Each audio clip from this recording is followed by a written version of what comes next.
Good afternoon to this special session that we have with none other than Pascal Saint-Amans from OECD. Thank you very much, Pascal. This is a privilege and an honor for me. We truly appreciate you taking out time from your hectic schedule, particularly where you are today and French vacation time as well. Firstly, accept our heartiest congratulations. The world is closer than it has ever been at this point in time, reaching to a mutual understanding on new age taxation rights as well as global minimum taxes.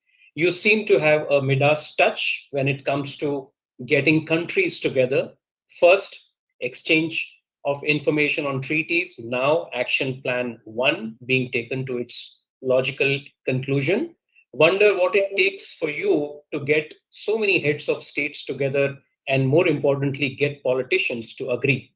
One can only imagine the chaos that would be emanating if it does not go through. Trade wars, retaliatory taxes, possibly a general contraction in global trade.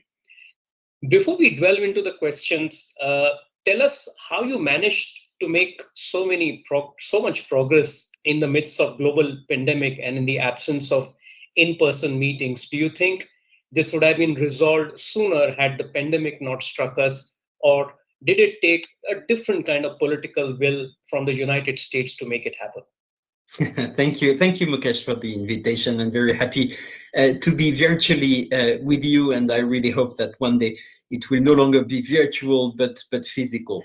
Yes, we've never been that close to an agreement. I said we actually have an agreement. We need to finalize it. There are a few numbers to firm up, but we do have an agreement.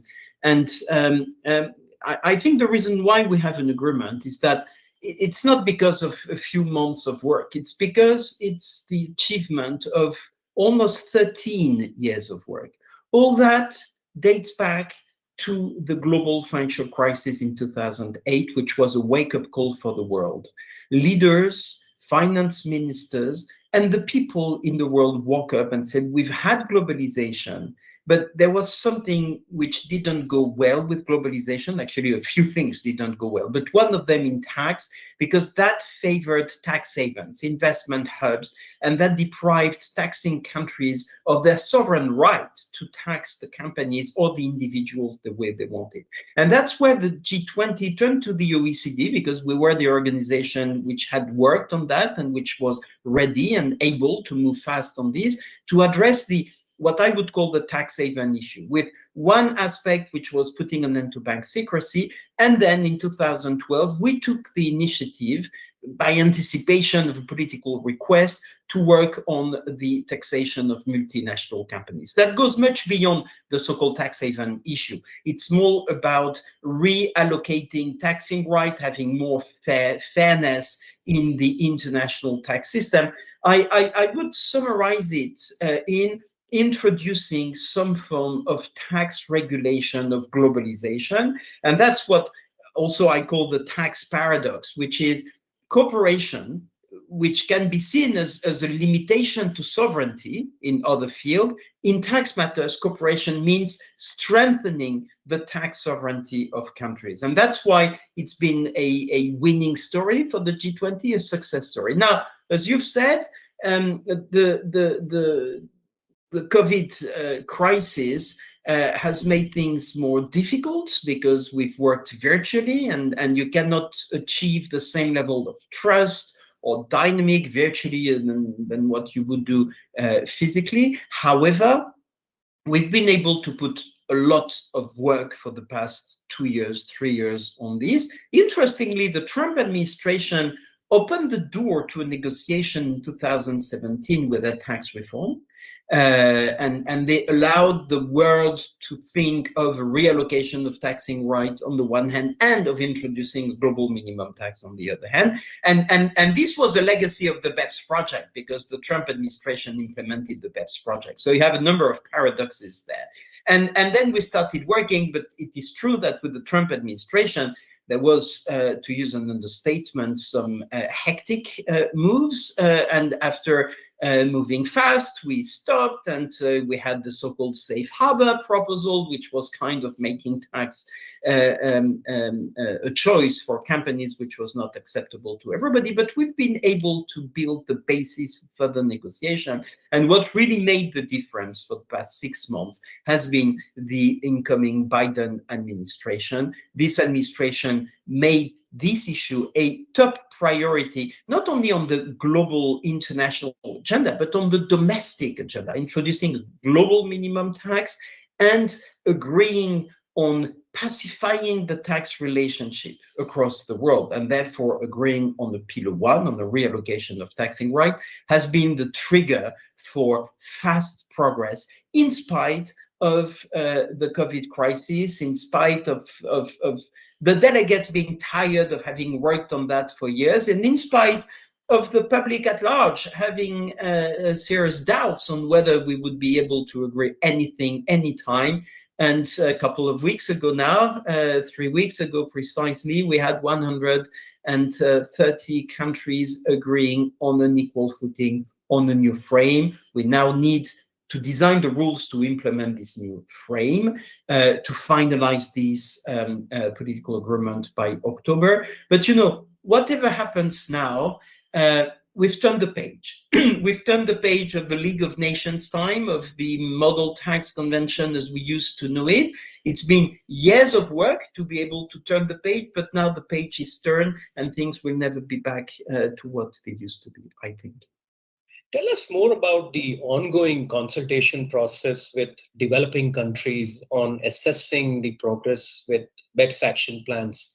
I know that there are several important areas of work which are very specific to emerging markets, besides, of course, the bigger digital taxation and the global minimum tax. Has the combined impact of the overall benefit been instrumental in the compromise approach to Pillar 1?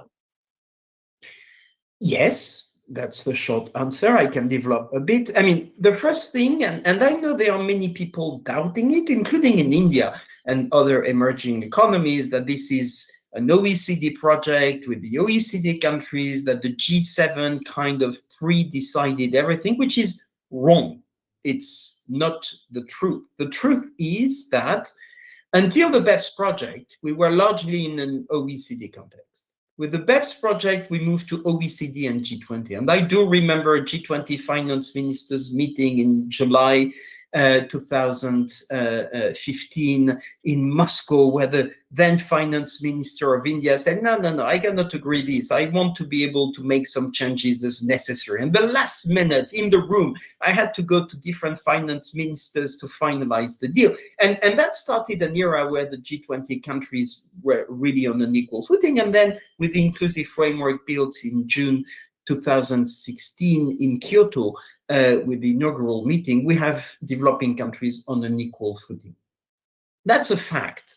And the reason why I emphasize the fact is not just to be defensive against criticism, but rather to make people understand that the dynamic of a negotiation with 139 countries is not at all the same as an OECD dimension or G7 dimension. Now, it is true that you have different groupings. The G20 is a grouping of 20, actually 19 countries plus the European Union. You have the G7, and these people talk to each other, but the G7 agreement would lead nowhere because it would just represent the interest of a small group of capital exporting countries, and they have to compromise then with the emerging economies. But even negotiating with India, and I have to say a few words on Rashmi Das, who's really, I mean, one of the best, not to say the best, I don't want to meet anyone, but Rashmi is clearly extremely smart, able negotiator, and has been able to bring the views of emerging economies. But it doesn't do the job for small developing countries, which have also had their say. So overall, we had to compromise. And when you look at the agreement, at the statement by the inclusive framework, you can see all these different interests reflected, including those of OECD countries, which are part of the negotiation and represent a significant part of the global economy. But let's take a couple of examples. The nexus. 250,000 euros of sales for a company to be taxable in a country where it doesn't have a permanent establishment. India didn't care. I mean, it could be 2-3 million, given the size of the Indian market. That clearly is a reflection of the needs of small developing economies.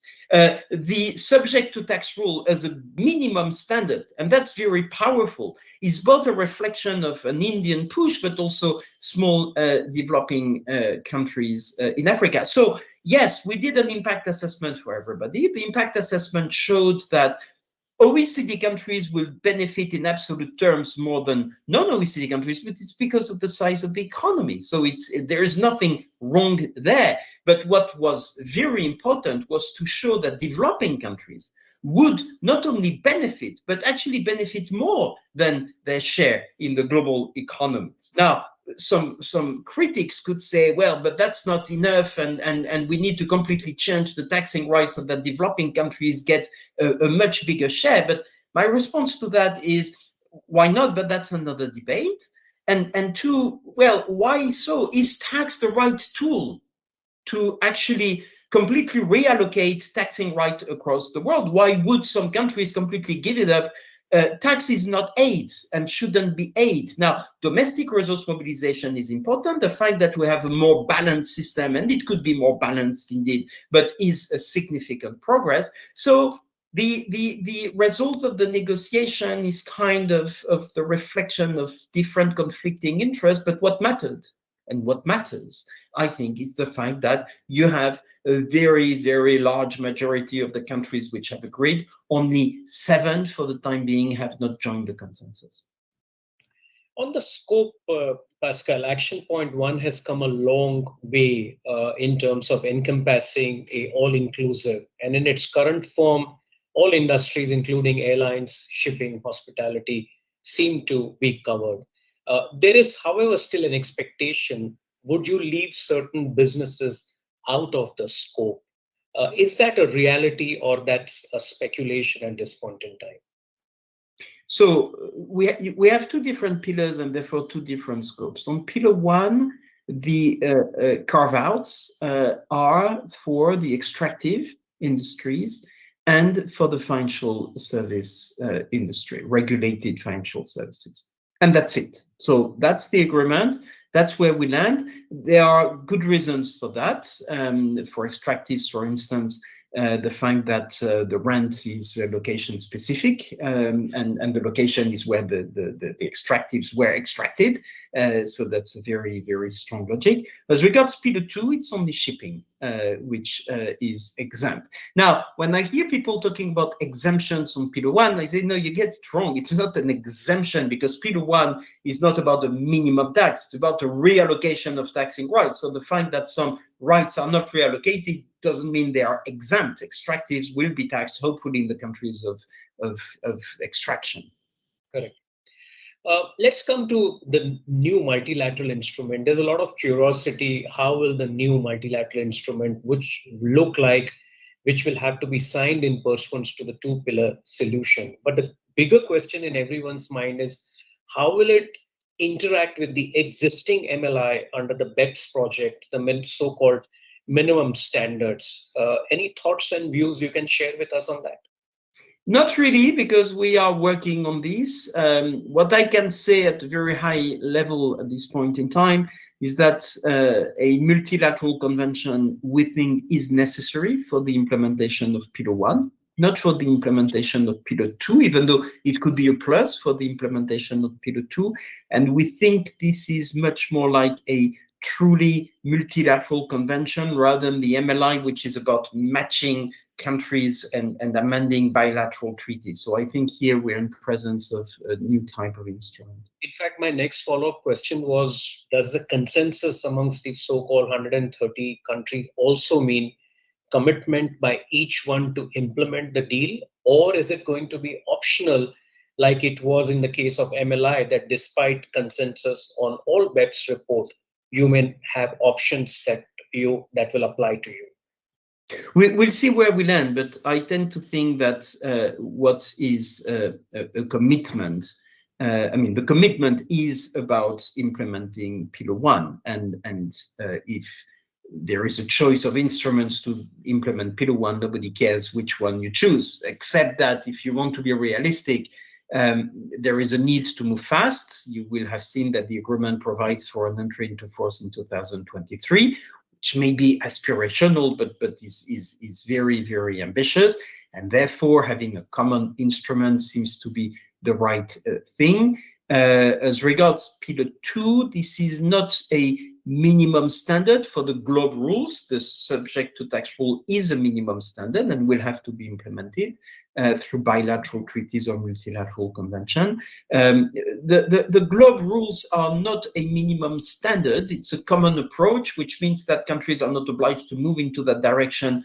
But if they move into that direction, these are the rules they need to implement. And the reason for this is that you cannot expect a zero tax jurisdiction to introduce Pillar 2. That wouldn't make sense. And that wouldn't make sense for these jurisdictions to be on the way of those willing to implement. So the common approach is more about securing a critical mass of countries ready to implement these. We do have this critical mass of countries, and therefore we move. There is an EU question, European Union question, because of 3 European Union countries, namely Ireland, Estonia, and Hungary not joining, but we hope that by the time of the implementation, these countries will have joint consensus.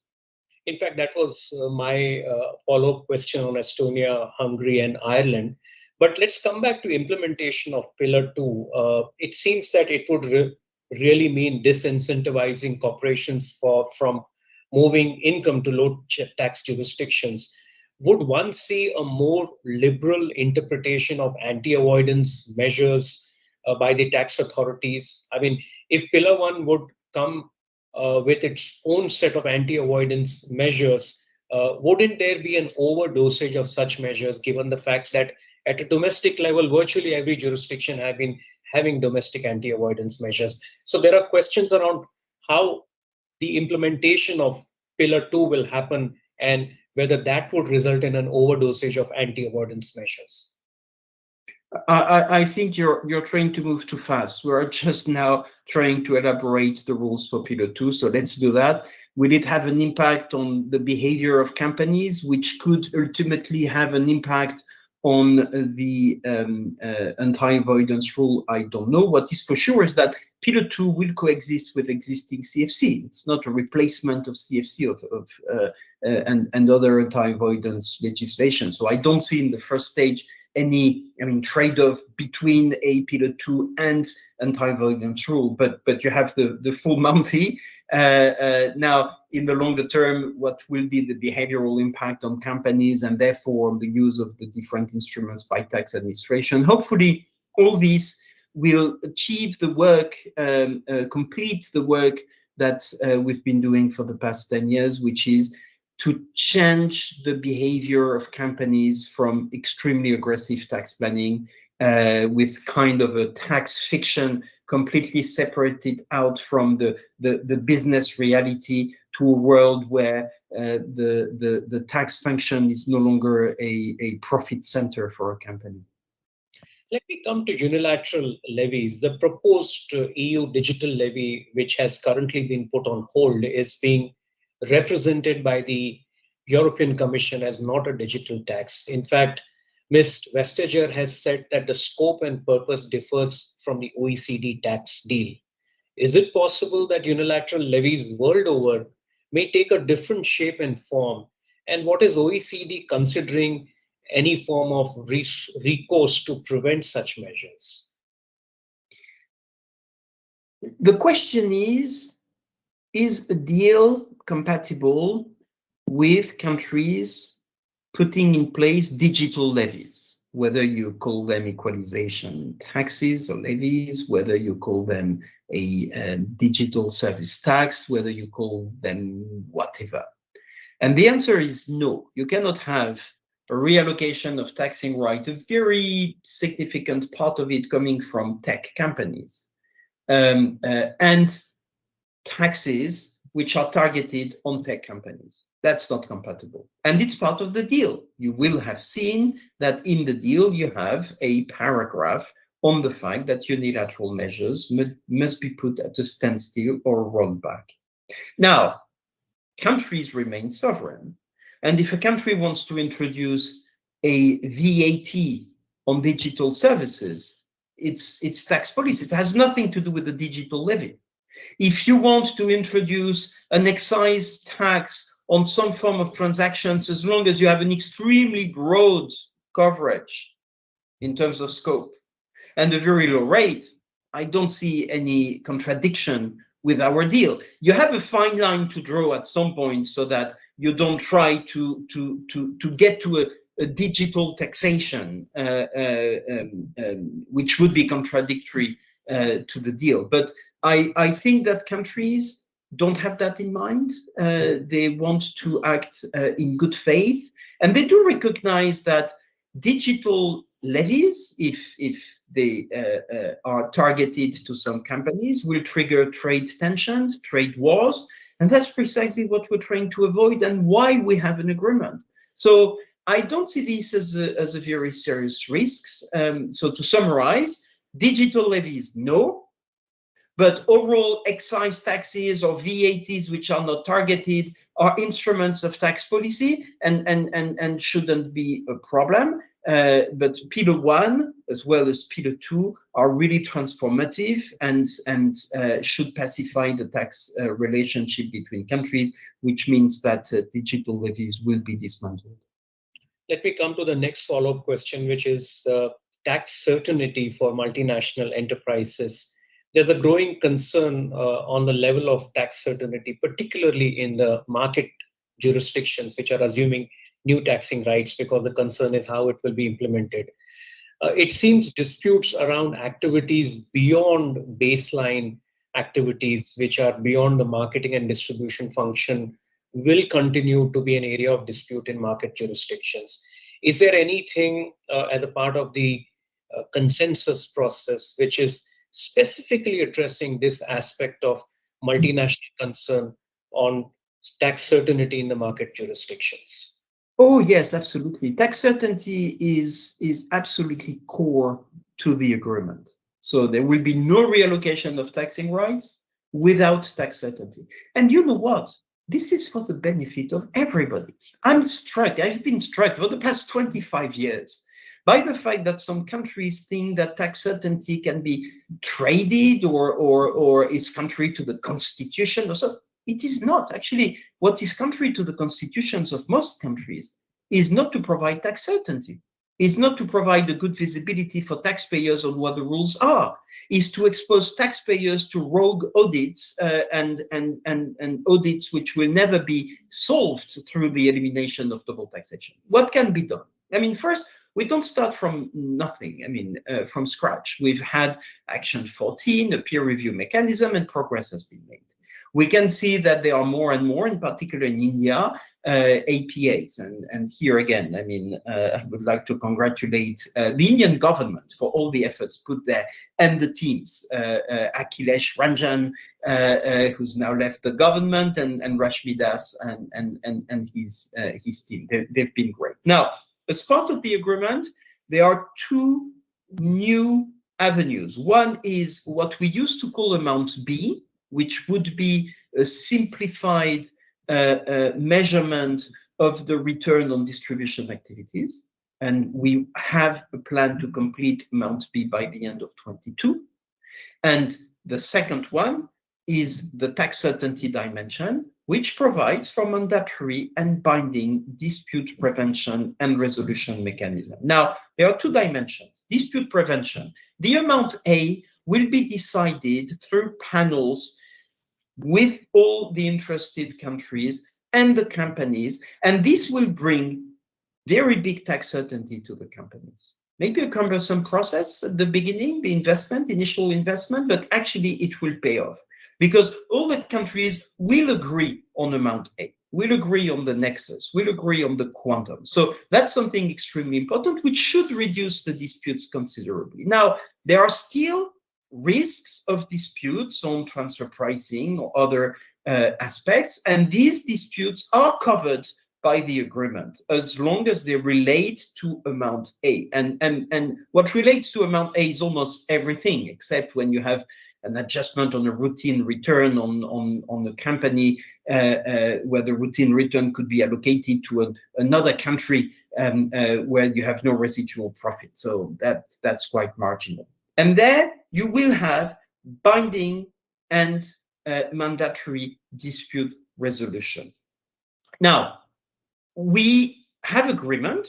We just need to turn it to write it in a manner where everybody feels comfortable. And we know that many countries think that their sovereignty is at stake. I think this is largely, I was about to use a bad word, which I will not use, but these are poor arguments, but assuming that countries are fearful to lose their sovereignty, there are manners to ensure that the competent authorities will be involved, will not be deprived of its understanding of the case and participation to the case. But at the end of the day, you need the elimination of double taxation, and there will be a panel with independent parties which will decide. You know what?